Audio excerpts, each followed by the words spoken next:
Hello everyone, today we're going to be looking at an interview that was done with BVVD. If you don't know who he is one of the game developers for Gaijin, and he generally does the War Thunder Q&As with the community. But this one is with an actual website. This is RicoZet, hopefully I'm saying that correctly.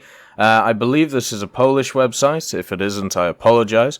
But it seems to be in Polish when I read through it. I have translated it using the Google Translator, so if there are a few imperfections, that is why. But overall, after talking to a few Poles, it seems like the overall, the translation is okay. So we're going to go through it, take it for its word, with a few, caveats here and there, just to let you know. So we're going to go through it.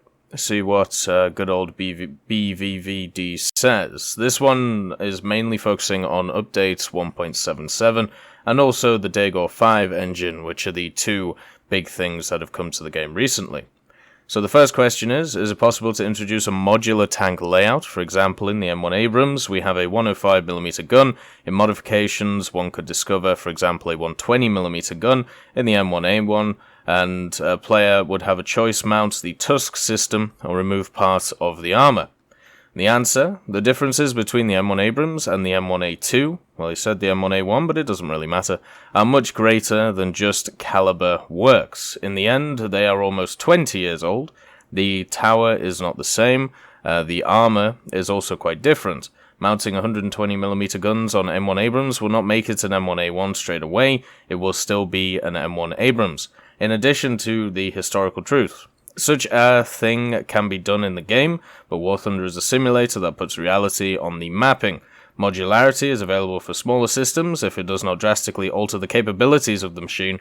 The theme of the game's balance appears here. Matchmaking in War Thunder is based on battle rank. Each vehicle has its own BR depending on the battle potential.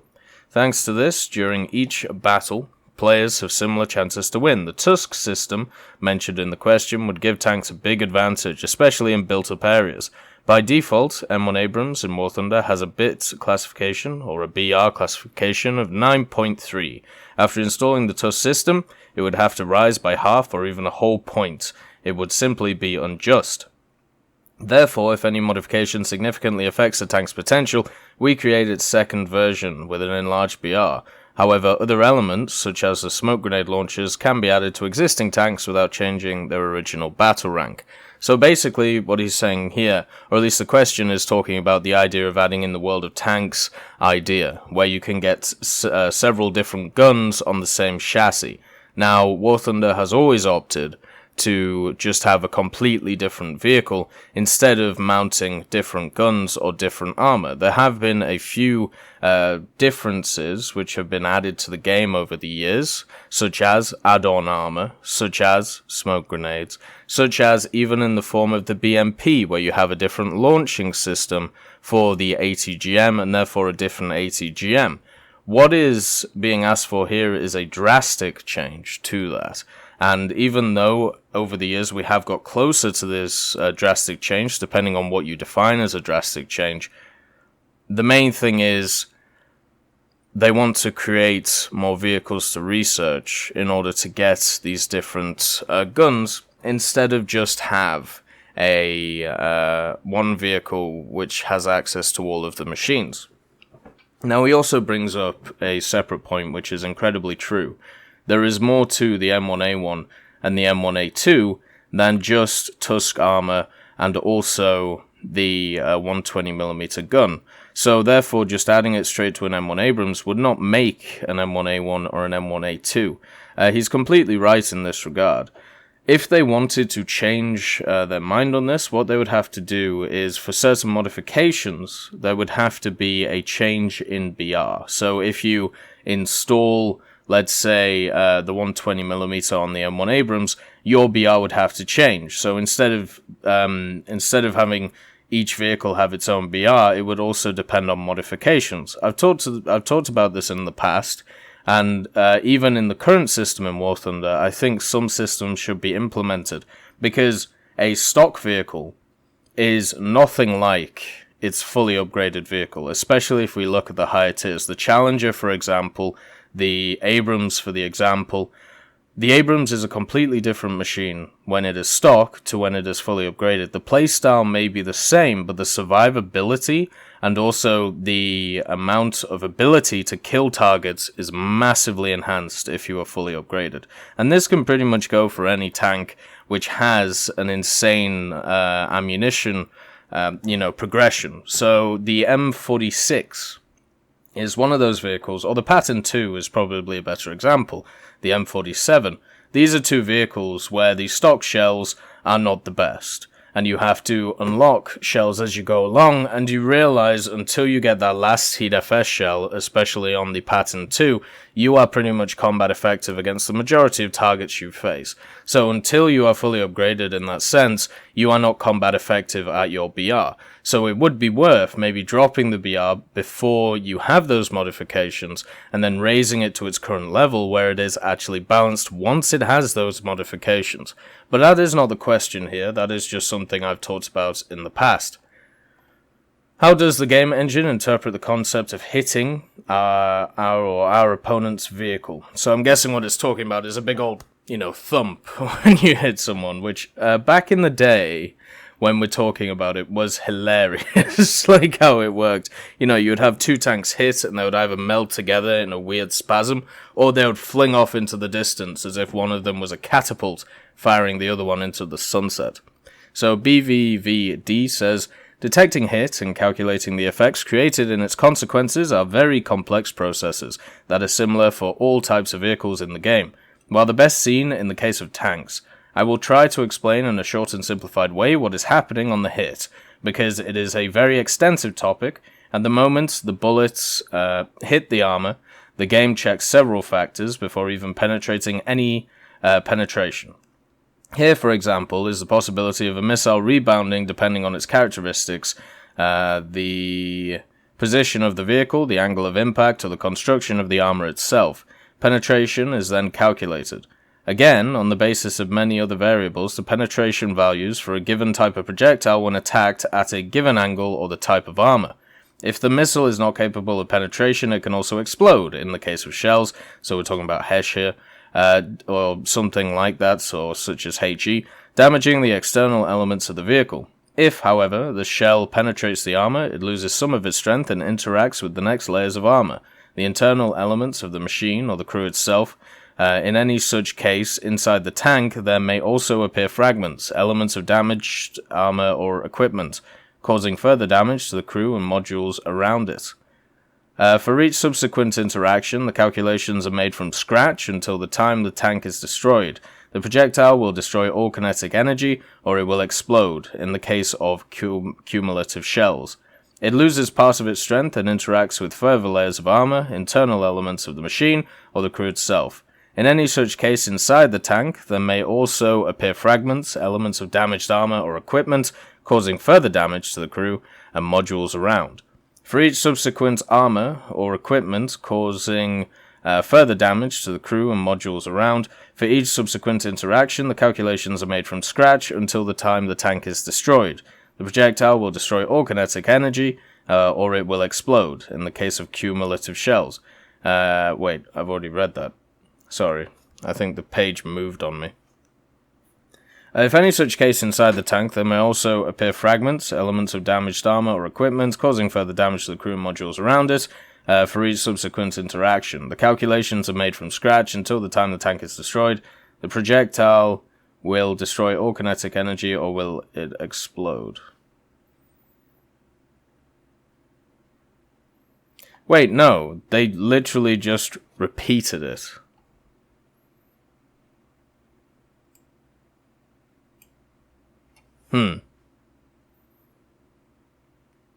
That's kind of interesting. They've repeated it 3 times. Well, anyway, yeah, this is basically going into how the penetration works with every shell in game. It's definitely very interesting how it works. There are people in the War Thunder community who have explained it a hell of a lot better, but obviously this is a translated article. If you want to have a look at how it actually properly works from a more English point of view, so it's easy to read, I would suggest going to the War Thunder forum and looking for the War Thunder Reddit post, which talks about how rank 6 armor is actually going to work. This was done before update 1.77 came out, but it was highly upvoted, so finding it at the top should be quite easy to do. And this was a really nice way of going through how the new armor works, but also how it generally works in game. So that's what I would say to that. It's very odd. Somebody should probably report this to them. I don't know whether it is the same in the native language, but it is in English. Is it planned to extend the game to modern times? With the introduction of the 6th era for land forces, we presented vehicles much more modern than those from World War II or the war in Korea. Some of the tanks in the game are still in active service to this day. We plan to further increase the number of available machines in each of the ranks, including those more contemporary. The main differences between tanks from the World War II period and those of today are used by technologies that we introduced in previous updates. We're talking about anti-tank target missiles, smoke screen launchers, reactive armor, etc. Technically, we have the opportunity to present vehicles even newer than the ones we introduced recently. Well, yes, they've already talked about vehicles that they're going to introduce which are more modern, such as the Leopard 2 and also the M1A2. These were talked about, the Leopard 2 was talked about in a Q&A, and the M1A2, I believe, was talked about in the M1 Abrams dev blog being released in a later update. So they've already talked about these machines, like they're going to be in the game. What is interesting, though, from a other standpoint, is he doesn't talk about aircraft here. And that's because there's a lot more to it than just anti-tank target missiles and smokescreen launchers. Now, I understand this part is probably just talking about tanks, but it would have been kind of interesting to talk about some air in it as well, because that is not something that has really been discussed at all. It's very hush-hush, it seems, about the whole thing. But yeah, they could definitely add more, and I agree with him. The technologies are basically the main reason, like the differences in armor, the differences in shot use, the fact that some technologies were actually, taken out. Well, not taken out, but they were just kind of morphed into other things, or they just became useless depending on other technologies coming to the fore, such as ATGMs, which are pretty much useless nowadays towards tanks. So yeah, it's definitely something to think about. Hopefully they don't expand it past future date, because then we get really into the realms of we're making everything up now. When will open naval tests be? At this point, we plan to launch closed Navy tests with functional development trees and more testers. Over time, we will invite more players until we have sufficient progress to proceed to open testing. So, there is, there's no given date here. This is very much a PR answer. We will open it when we feel like it. Right now, we're just in closed testing. We're adding more testers. I personally have access to it. I have enjoyed it so far. It has been a lot of fun. But I still think there are issues with melding naval tests, or I should say naval battles, with this idea of combined forces. The larger the ships get, the harder it becomes to be able to combine them with aircraft, and they're already not going to be able to be combined with tanks. That is just something we have to get to grips with. Can helicopters, which could be played during Prima Aprilis, appear in the game? I'm not exactly sure what Prima Aprilis means. Maybe some of you can help me out. Our April Fool's event in 2017, when we introduced the Leopard 2A5 T90 and modern helicopters, was unbelievably well received. In addition, our experience with helicopter development is very large, which is confirmed by the game's Apache air assaults, which we released a few years ago.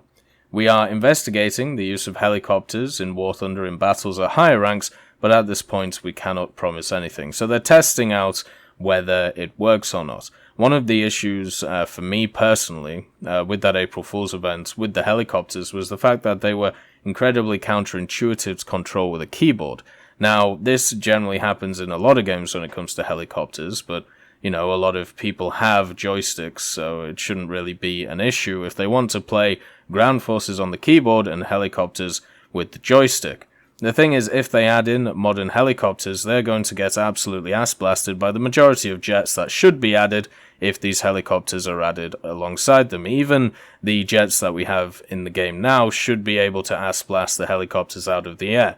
What worries me is the helicopter pilots who are going to get incredibly good with the mouse aim missiles and be able to annihilate targets from miles away and not even be able to touch them. So yeah, that is definitely something that worries me. But overall, it would be nice to see helicopters at higher ranks, as long as they can stay out of range of the Gepard and the Shilka.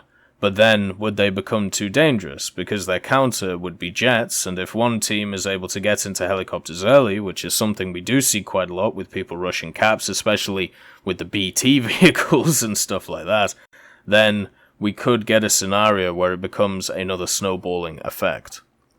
What can we expect in the near future? In the near future, apart from new vehicles and maps, we will see further improvements in the audiovisual settings, the start of open warfare tests, and closed naval tests. So what they talk about there is World War Mode, I believe, and that to me sounds awesome. That to me sounds like something which I personally would like to see when it comes to this. I want World War Mode to be something that the game becomes eventually, just because it melds a lot of ideas that I really like. I would like to see some new maps. Some new maps would be nice. Even though we have had some changes to existing ones, making them more of their base model instead of trying to push them into a smaller area. I'm talking about Fields of Poland and European Province here. But they still have their issues from a core design point of view. Like the European Province, the fact that you can just fire across the map right at the start of the battle. And also, when we talk about Fields of Poland, the rocks that they've added have now just become a trapeze where people can sit on and annihilate the other side anyway, giving one side a huge advantage over the other when it comes to cross-map play. Each engine should have data for processing, as it is in the case of, for example, HP strips. In War Thunder, these values are hidden, or does it work in some other way? In War Thunder, each vehicle is built of many different modules with more or less significant functions, such as tanks with fuel, engines, ammunition crew, etc. The machine itself does not have a general pool of life points, but individual modules can be in different states, from untouched to completely destroyed. Damage received by a module, e.g. from a direct hit by a bullet or a fire, depends to a large extent on its individual characteristics. A powerful engine block behaves completely differently than a fuel tank filled with a flammable liquid. Also, the effect of such injuries is different and calculated in real time based on many variables. For example, a destroyed radiator in an aircraft can be damaged, the engine due to overheating. This system goes much further than calculating HP, which determines the general condition of the vehicle. Nevertheless, the player still receives graphical information about the condition of his machine, and the destruction of individual components are shown in different colors, including kill comms or kill cams. I'm not exactly sure what that is. I'm guessing kill comms.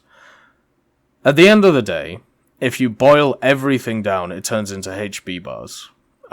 When you hit an engine, how does your HP of your shell have more damage to it than the HP of the engine? If you boil everything down, you have a bunch of HP bars. But what BVV is saying here is that even though that may be the case, there is a hell of a lot more going on when we're talking about the interaction of these HB bars, which is something that, a few people, or quite a lot of people, forget about.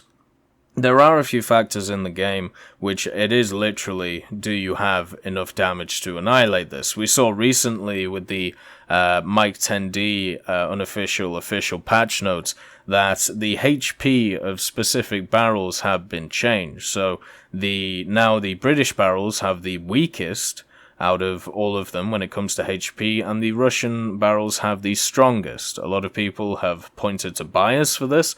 I personally would like an official explanation why my British barrel is easier to knock out than a Russian one, because it isn't down to construction, or it can't be, But anyway, that is besides the point. Sometimes factors are that simple, but a lot of the times it is much more complicated, especially when it comes to the minutiae of the game.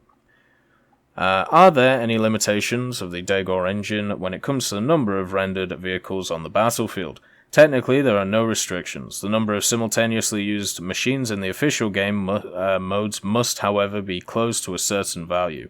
However, some players create their own missions in which many more vehicles appear without problems. One of the more popular modes is the Extended Test Drive, which includes all or almost all of the tanks available in the game, displayed at the same time. Anyone can try this, and performance depends only on the player's hardware configuration. So yeah, there is going to be a certain value that Gaijin themselves have to sit to, but if you have a really powerful machine, you can make these larger versions of it. The engine themselves does not limit them.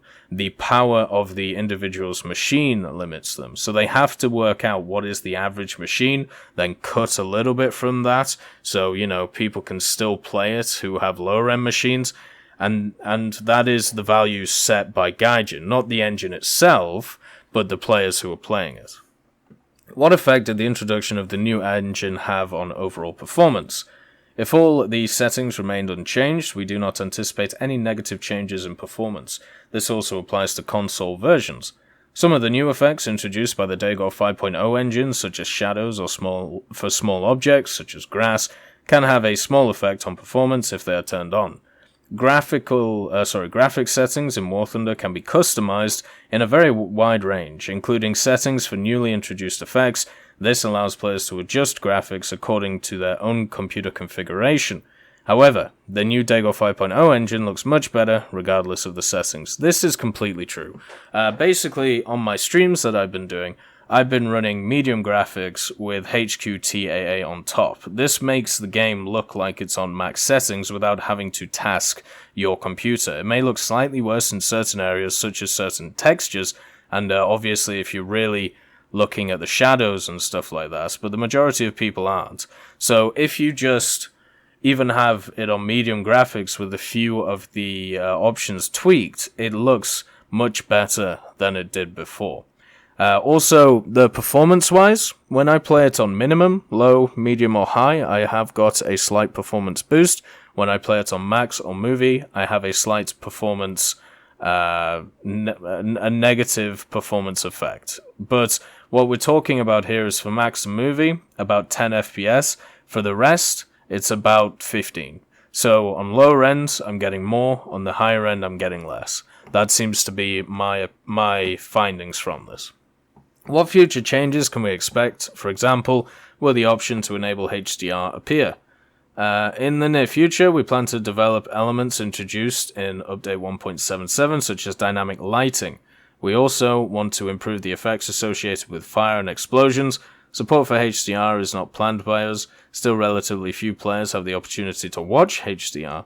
As every novelty requires work and time, we want to be sure that it will be useful as possible for as many players as possible. And I think that's fair enough, but the issue is that argument can be made for the higher-end graphical settings such as HQTAA. The majority of players cannot run this if they want to run it where you want them to run it with all the other options, so why have you worked on that and not this? But maybe they believe because you can use HQTAA at a lower setting, then it's okay. But with HDR, it is very much one of those things that you have to use on the upper end. You do have to make your choices, you do have to think about who's going to use what. I don't know why they've used this picture, but they've used it. How big maps can be created for air battles? There are some limitations in this aspect, but they do not have any influence on the design of the game maps. Dagor engine is enough to create the largest maps we plan for War Thunder. The largest maps in the game now have a size of 128 by 128 km and cover a huge space. For example, the map of the English Channel, which is Boulogne-sur-Mer, contains the entire channel and significant parts of the coast on both sides. We believe that at this point it is even more than it is necessary for realistic air battles. A larger map can have a negative impact on the game. After crossing a certain limit, more kilometers does not mean more fun. I completely agree, but the reason for that is because you need to add more to the map itself. You need to add an actual environment which is completely changing. This is where Enduring Confrontation comes in, and also where World War Mode comes in. So, yeah, for me, I like the idea of larger maps. In the current setting of air realistic battles, they are not the best because they're too big. But if we actually added a bunch of different objectives, different operations going on, an actual moving battlefield, then they make a lot of sense, which to me seems to be concepts which are being tested in Enduring Confrontation and will hopefully come to Air Realistic, or Air Realistic will eventually morph into its own Enduring Confrontation. That's what I see happening. What was the effect of introducing World of Tanks 1.0 on the new engine decision? So if you don't know, World of Tanks just hit version 1.0 and there was a big graphical update and there was a big other updates to the game. We've been working on the graphical side of update 1.77 for about a year, regardless of the activities in other games. The pace of the work was primarily dependent on our progress and how the equipment configuration of our players improved. Work on the next versions of the Daegor engine has been going on since 2002. We still want to give the most. So yeah, generally decisions like this are not predicated on what other companies are doing. They are predicated on what the individual company wants. Now, what this may, like other companies' decisions, may affect the company that's making the decision, but generally, stuff like this is in development for a hell of a lot longer than if you just, read a headline about World of Tanks 1.0. If they did this in all of the space of time that we'd known about World of Tanks 1.0, it would be incredibly impressive and insane to be able to do so. Next question. I don't want to cover this because it's basically talking about the issue with higher end users with crazy machines using ultra low Q instead. There isn't anything that Gaijin can do about it unless they scan your machine for its specs and say, no, you can't use this. But overall, yeah, they say it's a problem, but there's no way of solving it apart from that. How much time do programmers and graphics designers spend on a single machine model? Now this is kind of interesting, especially when they talked about bomber cockpits and how much they take. This largely depends on the complexity of the vehicle and its features. The more complex projects, such as modern tanks with a lot of additional equipment and a complex armor construction, then this time is needed both for the model itself and for refining its mechanic. It is safe to assume that a single model that meets our standards is created several hundred man-hours, not including the work on completing all the necessary information and data of such a machine in advance. As we care for the most faithful reproduction of vehicles, a large part of our work is searching for documents, photos, videos, and other useful materials. It happens that it lasts even half a year. That's fair enough. Now please explain to me how you've created the abomination that is the R2Y2, since that doesn't follow anything like this. I understand it's a singular example. I could make many other examples of it, but we have 3 versions of a machine that fundamentally didn't exist, even if you look at it in a historical point of view. So yeah, I understand. I understand it takes a long time to research and make these vehicles, but then you just make shit up as well. Why has DX9 support been disabled? Will there be support for DX12?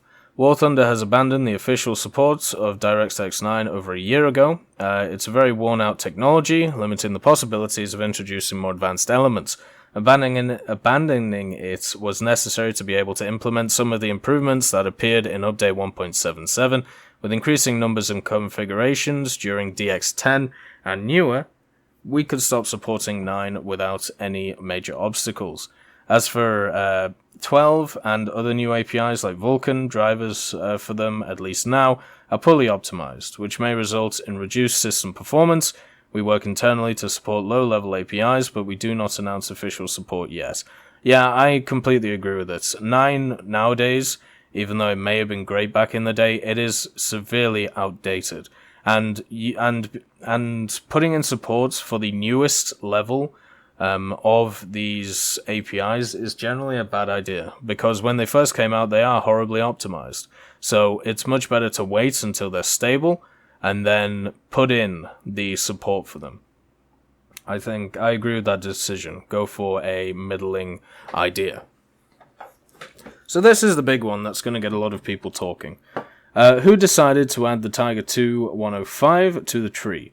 It did not have the right to exist in such dimensions. Apart from that, pure fantasy. Straight to the point. Tiger II with the 105mm gun is actually a project that only exists on paper, but has a good chance of being realized if the war lasts longer. Not in the way you realized it. The vehicle was added to War Thunder in 2014 when we did not plan to extend trees for vehicles from the Korean War and more modern times. Due to this and the lack of late war German tanks, we decided to introduce this version of the Tiger so that in the German tree, an effective heavy tank with a high battle classification appeared. It took a long time, and subsequent updates introduced new, often much younger and more powerful constructions. Some of the prototype tanks, which we have just added to fill the gaps in the tree, are no longer needed. Therefore, there is a chance that in the future we will decide to remove the Tiger II from Department 105mm and several other machines in a similar situation from a German tree. If this happens, then it will necessarily to do something with those who already have given the machine. We'll probably let them stop them. So pretty much, even though the translation's a little bit wonky for this one, if you've already researched it, you'll be able to keep it. This is what they've done in the past. So machines that have been taken out. An SB2M was taken out, the Kingfishers, which were taken out, the Sparvieros, which were taken out, even the Italians in the German tree in general, which were taken out. If you have researched them, you will be able to have them. Now, what would be nice is if they are going to take out any of these vehicles, that they tell us in advance so we can unlock them. I'm a person who enjoys having machines which are interesting or different or rare, I suppose you would say it, or gift vehicles. These are the things I'm interested in, so it would be nice to be told beforehand before they are removed, because I remember with other machines it wasn't as clear that they were going to be removed and they were just taken out of the game. So yeah, that is something I would like clarified. Like if the 105 is going to be taken out, it would be nice to know a month in advance. So if people want to get it, they have a month to get it. Kind of like with the LA-174, where it's like, okay, you got a few days to research it, go ahead, and then it's going to disappear again. But obviously for a main tree vehicle. Now, basically what they're saying here is they're talking about how the Tiger II 105 was designed to fill a gap in the tree. When it was first introduced into the game, it was the top tier vehicle for the Germans, alongside, well not alongside, but very close to the Panther II. It was supposed to face IS-3s and the like, and it did its good job. Nowadays, it's a little bit more redundant, because a lot of vehicles have been added to the game, and because of the idea of power creep, it has definitely lost its place. When it was first realized in the game, if you weren't there or you can't remember, one of the loaders was actually behind the breech in the Tiger 105 in the turret. This meant if you actually fired the gun, the loader, if this was a realistic situation, would have his chest destroyed by the gun. It would have just impaled him, nailed his heart, destroyed his ribcage and lungs. So when they talk about it would have had a good chance of being realized, which in the same way it was realized in the game, this is false. The loader would not be there. Now in the game, the loader didn't get killed every time you fired. But if it was realized in real life, the cannon breach would have annihilated him. They've changed it subsequently because obviously this was a bit of an issue. So the question here is, are paper tanks a good idea? Now, there are people out there who will agree that paper tanks are completely fine to be in the game, and that is a valid opinion, depending on the way you see War Thunder. For me, what I like about War Thunder is this idea of having a historical setting where I can play a tank against a tank which it would normally fight. or at least tanks of the same era in a realistic fashion. That's why I play realistic. That's why whenever events roll around, such as Korean War events or the War Thunder Chronicles events, I really enjoy them, because it really is a match of historical vehicles versus their historical counterparts, or at least that's what it's supposed to be. That's the part of the game I enjoy, so when a paper tank is added to try and fill a gap and to balance the meta around, I don't particularly like it. The Tiger II 105 is an example of this, the Panther II is also an example of this, and the R2Y2 is an example of this, and many other machines are examples of this. The R2Y2 is the most insane example to me, because we do have 3 versions of the R2Y2 in game, and none of them existed. Unless you... The thing is, the paper designs of the R2Y2 I can't find anywhere. I can find the R2Y1 and the R1Y1. I can't find the R2Y2. So unless there is something I don't know, or it's hidden in a chest in some bloody shrine somewhere, then all I know is that it didn't exist. So when it comes to this, that is a pure fantasy machine. Does it fill a gap for the Japanese? Technically, yes. So that'll be left in the game. But the Tiger 105 at 7.0, does that fill a gap? You can also say technically yes, because there isn't another heavy tank at 7.0. So it depends where they decide, or what gaps need to be filled, or what gaps are fine to be destroyed. So at 7.0 right now, you have the Jagdpanzer 4.5, the Jagdtiger, the Kugel, the Tiger 105, and the Panther II. You have 5 tanks, right? The Kugel is technically prototype. Technically, even though you could argue it's paper. The 4.5 was built, the Jagdtiger was obviously built, the 105 wasn't, the Panther II wasn't, even though people will disagree with me. So, Panther II, Tiger 105 taken out. You still have a 7.0 lineup there. You have the Kugel, the Jagdtiger, and the Jagdpanzer 4.5. Now let's have a look at other nations at 7.0. That's 3 vehicles you can have, where before you could have 5. We could even limit it. Let's just say you take the Kugel out, that's 2 vehicles at 7.0. Let's have a look at other nations. America, not looking at premiums as well, because I just want to talk about main tree. Because if you add in premiums, then there's a lot of premiums that'll get taken out very quickly. So we'll just look at the normal tree. You got the M46, the T32. That's 2 tanks against 2 tanks. You can argue about if they are balanced against each other. They definitely have different roles, but that's 2 tanks versus 2 tanks in this scenario. Let's look at the Russian tree. There's the T-44-100 at 7.0 and the Object 906 at 7.0. I'm not sure if there's another 7.0, but let's just say. So that's 2 versus 2. If there is another 7.0 that I can't remember, maybe one of the TDs, then we'll say 3 versus 2 in this scenario. For the British, you have the Vickers, the Mark 10, and the Conway. I think, is it the Conway or is it the other one? I can't remember its name, but it's basically the second large donk TD that Britain has at rank 4. Not the FV4005, but the other one. So that's 2 versus 3 once again. The Japanese don't make me laugh. The French, they only have the MX-1390 at 7.0. So they have 1 right now. So if we're talking about you want to have the Tiger II 105 and the Panther II to have a balanced 7.0 lineup, you've got to show me the other nations which also have a 7.0 lineup around around the concept of the Tiger II 105 and the Panther II. And the only other one there is Britain in that regard. And those are 3 vehicles which were actually built and used by either the British or other nations around that time. So even then, if we talk about it in that concept, the Tiger 105 and the Panther II shouldn't exist in the game. Now I understand a lot of people want every vehicle that was even just thought of in the game.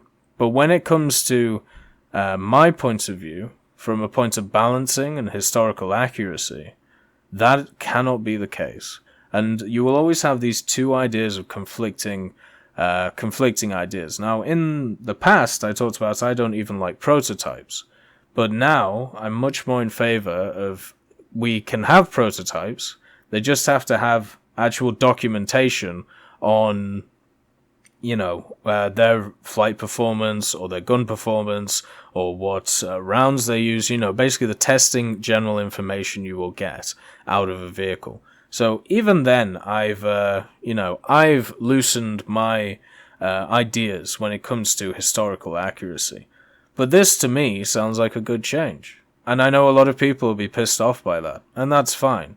How about you look at it from this way? It will mean that you can get to your mouse quicker. And that basically means that you can play a vehicle which is historically accurate, in the sense that it was tested, it was at least built, compared to somebody writing something up on a blueprint. Otherwise, if you believe in that, I'm going to point you towards Blom and Voss. And I'm going to do a whole... If I get a lot of hate for this, or if I get a lot of comments, because I don't generally get hate, that's one thing I really like about the channel.